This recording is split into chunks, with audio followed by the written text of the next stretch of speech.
এদের বিভিন্ন রকম, আমি আমার লাস্ট অধ্যায় পঞ্চম অধ্যায় বলছি যে এদের দয়া করে আপনারা সমস্ত ভারতবাসীর কাছে অনুরোধ, আমাদের প্রতি মাথা থেকে হাত তুলে নেবেন না। আমরা যত শীঘ্র সম্ভব কর্মে ফিরবো। আমরা রাজনীতির ঊর্ধ্বে, সমস্ত রাজনৈতিক রঙ্গমঞ্চ থেকে বেরিয়ে রাজনৈতিক কোনো নেতা বা কারো দ্বারা প্রভাবিত না হয়ে আমরা নবান্ন অভিযানে, আমি ডাক্তারদের বলছি আপনারা নবান্ন অভিযান যাবেন না। আপনারা নিরপেক্ষভাবে যদি কিছু বলার থাকে মুখ্যমন্ত্রীর কাছে যান, ওই তিলোত্তমার বাবা মাকে নিয়ে আপনারা আপনাদের দাবি পেশ করুন, কিন্তু কোনো রাজনৈতিক দলের সঙ্গে হাতে হাত মিলিয়ে বা গলায় গলা মিলিয়ে অথবা প্রভাবিত বা পরিচালিত হবেন না, মিসগাইডেড হবেন না।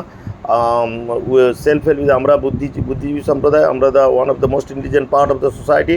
আমাদের কারো বিদ্যা বুদ্ধি জ্ঞানের দরকার নেই। আমরা নিজেদের যেটা সোচ্চার দাবি, যাতে ন্যায্য দাবি, সেটা আমাদের সিকিউরিটি, সেফটি এবং ফার্দার যাতে আমাদের বাড়ির ছেলেমেয়েরা, আমাদের বাড়ির মেয়েরা যাতে ডাক্তারি কর্মরত অবস্থায় কেন রাস্তায় যখন বাড়ি ফিরবে, বা আমাদের ভারতবর্ষের সমস্ত শ্রেণীর মানুষ সমস্ত জায়গায় কর্মক্ষেত্রে 24 ঘন্টা যাতে নিশ্চিন্ত নিরাপত্তা থাকে, সেই জন্য ভারতীয় সংবিধানের দরকার হলে কিছু নতুন নিয়ম প্রণয়ন করে বা মডিফিকেশান করে দৃষ্টান্তমূলক শাস্তি এবং র্যাপিড সলিউশনস, এবং এই যে একটা টাইম লিমিট করে দিতে হবে যেসব ক্রাইমগুলো হবে না, মানে যেগুলো ন্যাশনাল ক্রাইম বা সোশ্যাল ক্রাইম, তাদের মানে ইনভেস্টিগেশন স্বচ্ছতার সঙ্গে এবং খুব তাড়াতাড়ি এটা করতে হবে। দরকার হলে আমাদের এই যে রাজ্য সরকার, রাজ্য পুলিশের যে বিভিন্ন কাঠামো আছে, কাঠামোকে টোটাল বদলাতে হবে। সিভিক ভলেন্টিয়ারদের বাতিল করতে হবে। ট্রেন পুলিশ ছাড়া পুলিশ নেওয়া চলবে না। গভর্নমেন্ট হসপিটালগুলোতে প্রচুর ইকুইপমেন্টস, যন্ত্রপাতি থাকলে পর্যাপ্ত পরিমাণে ডাক্তার সিস্টেম না থাকার জন্য আমরা উপযুক্ত পরিষেবা দিতে পারছি না। সব কিছু মিলে আমরা যেভাবে পেশেন্ট পার্টির আজকে সামনে ভিলেন হয়ে যায়, সেটাও বন্ধ করতে হবে। কারণ আমরা আপামর 24 ঘন্টা আমাদের ডাক্তাররা ঘাম উতরে, আমাদের ভাই বোনেরা, আমরা 3 প্রজন্মের ডাক্তাররা যে মানুষের সেবা করে যাচ্ছি, তার বিনিময়ে শুধু আমরা চাইছি নিরাপত্তা, সেফটি, সিকিউরিটি, এবং আগামী দিনের যে ডাক্তাররা মেয়েরাও যাতে নিশ্চিন্তে নির্বিঘ্নে 24 ঘন্টা তাদের কর্মক্ষেত্রে, শুধু না বাড়ি ফেরার ক্ষেত্রে সমস্ত জায়গায় যারা নিশ্চিন্ত নির্বিঘ্নে থাকতে পারে।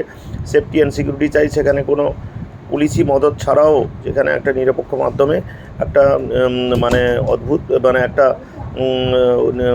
নিরাপত্তার ঘেরাটোপে যেন আমরা নিশ্চিন্তে কাজ করতে চাই, সেখানে মেন্টাল ডিস্টার্ব না হয়। প্রত্যেকটা ফ্লোরে আমাদের প্রত্যেকটা ফ্লোরে দারোয়ান দিতে হবে এবং কোলাসুল গেট করতে হবে, এবং সেখানে বহিরাগত বা পেশেন্ট পার্টির অনুপ্রবেশ মানে লিমিটেশনস করে দিতে হবে, এবং যাতে কর্মক্ষেত্রে আমরা অ্যাডিকুয়েট সিস্টার্স, ডক্টরস এবং স্টাফস দিয়ে আমরা হসপিটালের এই বিশাল ইনফ্রাস্ট্রাকচারকে ভালোভাবে মানুষের কাছে পরিষেবা দিতে পারি।